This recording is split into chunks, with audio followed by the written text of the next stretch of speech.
Welcome friends, welcome in eighth Baba MP.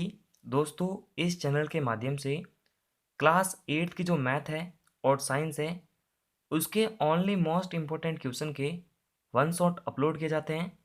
तो यहाँ पर सत्र 23-24 के लिए चैप्टर थर्ड चतुर्भुजों को समझना, इसके हम इम्पोर्टेंट क्वेश्चन के हिसाब से वन शॉट तैयार करेंगे। क्योंकि पूरे साल में आपने बहुत पढ़ाई की है, बहुत सारे क्वेश्चन को सॉल्व किया है और बहुत सारे ऐसे वीडियोस देखे होंगे, लेकिन यहाँ पर कम से कम समय के अंदर वन शॉट कवर किया जाएगा। मुझे पूरी उम्मीद है दोस्तों, एग्जाम से पहले अगर आप इस वन शॉट को देखते हैं तो आपका करीब करीब पूरा चैप्टर जो है क्लियर हो सकता है। तो यहाँ पर आकृतियों में एक्स का मान निकालना है। तो यहाँ पर ये सी आकृति है जिसमें एक्स एक बाह्य कोण है, 125 एक बाह्य कोण है और ये वाला 125 भी एक बाह्य कोण ही है। तो हमें ये पता है कि चतुर्भुज के या फिर माफ करिएगा किसी भी बहुभुज के बाह्य कोणों का योगफल 360 डिग्री होता है। तो यहाँ पर आप एक लाइन लिख देना, उसके बाद आप ऐसे लिख सकते हैं x plus 125 degree plus 125 degree बराबर 360 डिग्री।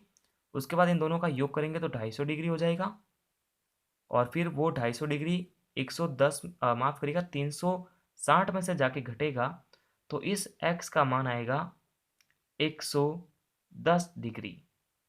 तो हमें इस प्रकार x का मान प्राप्त हो सकता है। उसके बाद देखिए, ये बहुत ही इंपॉर्टेंट प्रश्न है।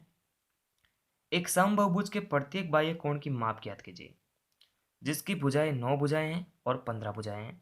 तो आपको मैं बताना चाहूंगा कि n भुजाओं वाले एक बहुभुज के प्रत्येक बाह्य कोण की जो माप होती है वो 360 डिग्री बटा n होती है।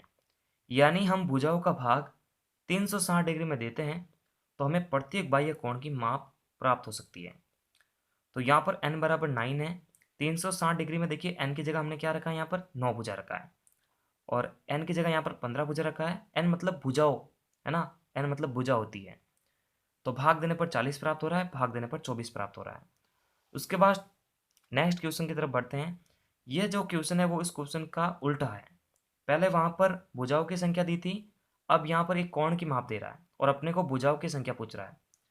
तो हम जानते हैं कि n भुजाओं वाले एक समबाहुभुज के प्रत्येक बाह्य कोण की माप जो है इस सूत्र के हिसाब से चलती है।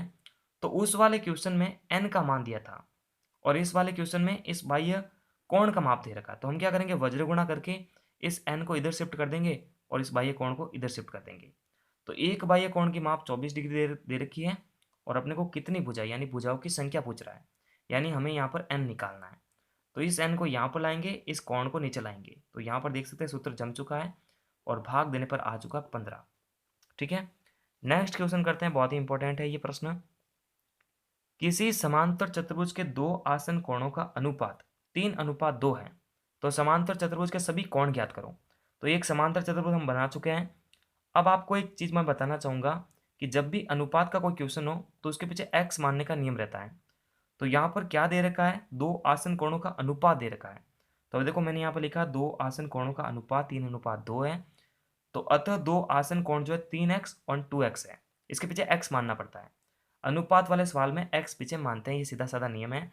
और अब हम ये जानते हैं कि समांतर चतुर्भुज के दो आसन कोणों का योगफल 180 डिग्री होता है। तो ये जो एक ही भुजाओं पर बैठे दो कोण हैं, इन दोनों का जो योगफल है वो 180 डिग्री होता है। यानी इन दोनों को जोड़कर इनके सामने लिख सकते हैं 180 डिग्री। ठीक है ना। तो देखो मैंने लिखा है कोण ए प्लस कोण बी बराबर 180 डिग्री। अब ए का मान है 3x और बी का मान है 2x, दोनों को जोड़ा 5x आया।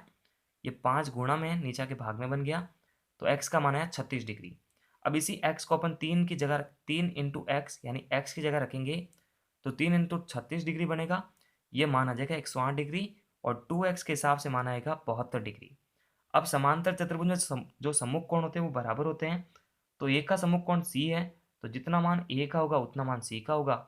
और बी का सम्मुख कोण है डी, तो जितना मान बी का होगा उतना मान डी का होगा। तो आप देख सकते हैं ए का मान और सी का मान 108 डिग्री है और बी और डी का मान 72 डिग्री है। तो अब बढ़ते हैं आगे वाले सवालों की तरफ। ये सबसे सिंपल सवाल है। तो यहाँ पर जो आकृतियाँ है गंस और रंस, इनमें एक्स और वाई का मान निकालना है। तो इस वाले समांतर चतुर्भुज में क्या है कि आमने सामने की भुजा बराबर होती है, हम जानते ही हैं। तो देखिए मैंने क्या लिखा है कि हम जानते हैं कि समांतर चतुर्भुज की आमने सामने की भुजाएं यानी आमने सामने की जो भुजा होती है उनकी लंबाई समान होती है। तो ये जो जी यू है वो एस एन के बराबर हो सकता है और जो जी एस है वो यू एन के बराबर हो सकता है। तो देखो मैंने दो समीकरण लिखी है। अब क्या होगा, जो एस एन का मान है वो 26 है और जी यू का मान है 3y-1। तो देखो अब ये जो है चैप्टर 2 की तरह एक समीकरण बन चुका है। तो ए बी सी डी के पद एक तरफ और गणित के अक्षर एक तरफ पक्षांतर होते हैं। तो ये माइनस का 1 उधर जाके बन गया प्लस का 1 जुड़ के बन गया 27। अब ये 3 इंटू वाई था तो 3 यहाँ पर इंटू में है, नीचे आके बन गया भाग में। तो वाई का मान आया 9। उसी प्रकार ये जो यू एन है वो एस जी के बराबर है, यानी 3x बराबर 18 है। भाग लग गया, x बराबर 6 आ गया। नेक्स्ट जो लास्ट में प्रश्न बचता है, इस आकृति में क्या कह रहा है कि जो विकर्ण है वो परस्पर संधिभाजित हो रहे हैं। यानी हम जानते हैं कि समांतर चतुर्भुज के जो विकर्ण है वो परस्पर संधिभाजित होते हैं। यानी इस बीच वाले पॉइंट से दो आधे आधे भागों में बढ़ जाते हैं, लेकिन समान भाग में। ये इसके समान है और ये वाला इसके समान है। यानी जो ओ यू है वो एस ओ के बराबर है और ओ एन जो है वो ओ आर के बराबर है या आर ओ के बराबर है। तो यहाँ पर भी समीकरण एक व दो मैंने नाम दिया है और इन दोनों के जो मान है यहाँ पर एक दूसरे के सामने रखे हैं। तो यहाँ पर देखो कि 16 बराबर एक्स वाई बन रहा था, तो ये तो पहले सोल्व हो नहीं सकता है क्योंकि एक्स और वाई में से दोनों का एक मान हमें चाहिए होता है। तो देखो इस वाले समीकरण एक से हमें क्या मिल रहा है कि 20 बराबर वाई प्लस 7 मिल रहा है। तो यहाँ से अपन वाई को निकाल सकते हैं 7 को घटाकर, तो 13 बराबर वाई आ गया। इसी 13 को हम यहाँ पे शिफ्ट कर देंगे तो ये 13 वापस इसमें जाके घटेगा और एक्स का मान 3 आ जाएगा। तो नमस्कार, thanks for watching, Vande Mataram, जय हिंद, जय भारत। तो इस प्रकार हमारे चैनल के माध्यम से बहुत ही कम समय के अंदर, मतलब 10 मिनट से भी कम समय में, 20 मिनट से भी कम समय के अंदर हम वन शॉट तैयार कर देते हैं और बच्चों को एक ऐसी उम्मीद देते हैं कि वो अच्छे खासे मार्क्स ला सकते हैं। तो मेरी रिक्वेस्ट है, प्लीज़ आप इस चैनल को सब्सक्राइब करें और बेल आइकन को प्रेस करें ताकि हर प्रकार की जो नोटिफिकेशन है, हर प्रकार का जो अपडेट है, वीडियो है, आप तक पहुंच पाए। और प्लीज़ इस चैनल को आप सपोर्ट करें। धन्यवाद।